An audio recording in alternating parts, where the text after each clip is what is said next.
Hey, what's up everybody? It's your boy Mac Vismo. Welcome back to Mac Vismo TV. This is the channel where tech is not everything, but it's the only thing. You know?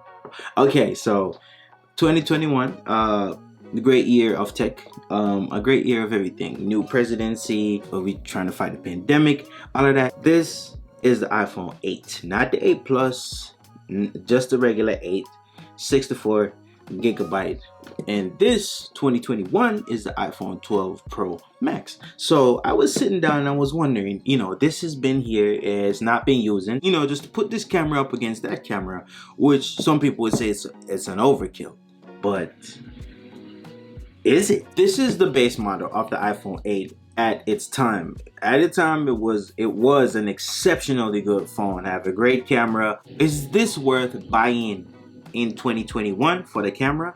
Yes and no.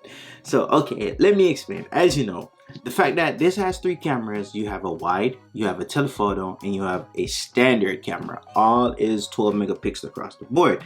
So as you know, more megapixels don't make a difference. It's more of how Apple manages those pixels and how the processor works. It has a wider aperture, which goes down to f1.6, which brings the lower the aperture, the more light that your phone brings in. According to this, it doesn't have that aperture. It only has one lens. So basically it has to do with machine learning. I'm not saying you should take your money in 2021 to buy this. I wouldn't say that. So where the yes and no factor comes in is, if you own this and you don't have the money to upgrade right now, don't feel like you've been left out. This phone still packs a heat when it comes to taking photos and videos. You can work, there's apps that can pull out the potential of the camera, or you can just go natively. I was by the dock checking to see the photos, and I wanted to see the quality, so I stacked up both photos and on there. It's very detailed. I keep it automatic, so it's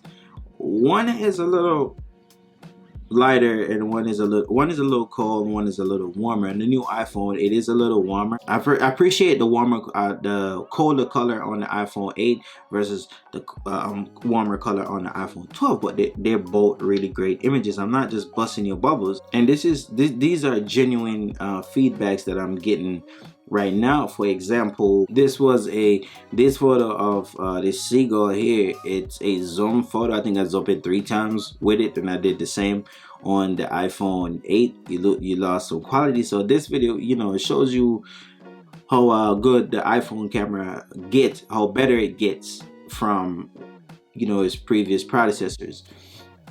You seen the detail. I like the color better on the iPhone 12 Pro Max, but it still get a good color. It's still good. The iPhone 8 still get points on this one. As you can see, I zoom in more. As for the camera in the back, this is a 12 megapixel 4K 24 frames per second coming out of the iPhone 8.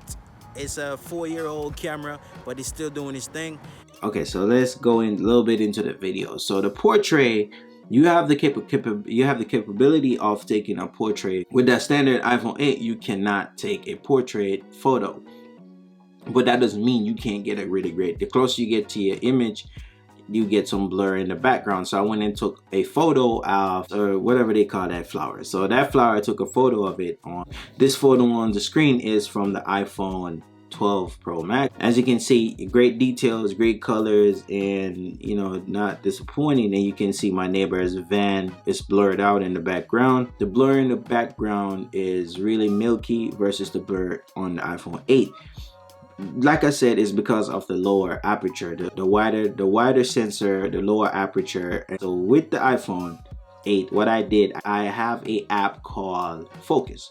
So what I did in Focus, I went in and I lowered the aperture on the photo, and what it does, it gives me a crazy milky background, even more milky than the one that's on the iPhone 12 natively. So this one is more of a third-party app, but it's really good. And what it does, it picks out the foreground from the background and gives you the capability of blurring the background. And the app Focus is free, but to unlock more features, you have to buy the pro, you have to pay for the pro features to be unlocked, but you don't have to if you don't want to.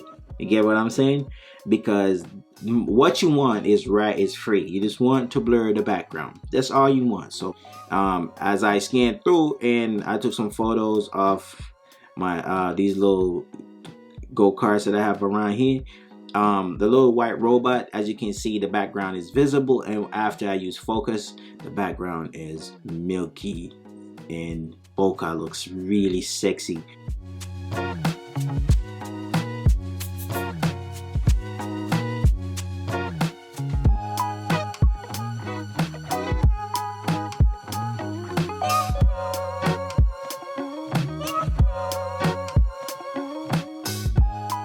You can use Filmic Pro app if you want to. For the photos, you could, use Pro Camera is an app as well you can use to get flat photos, so you can do the edits, and you can edit the photo on your phone. All of the Apple products, the iPod and iPhone, gives you the option of editing on your phone, so you can do that. Thanks for watching, guys. It's your boy Vismo. Everybody stay techie, stay safe, keep warm, and my God,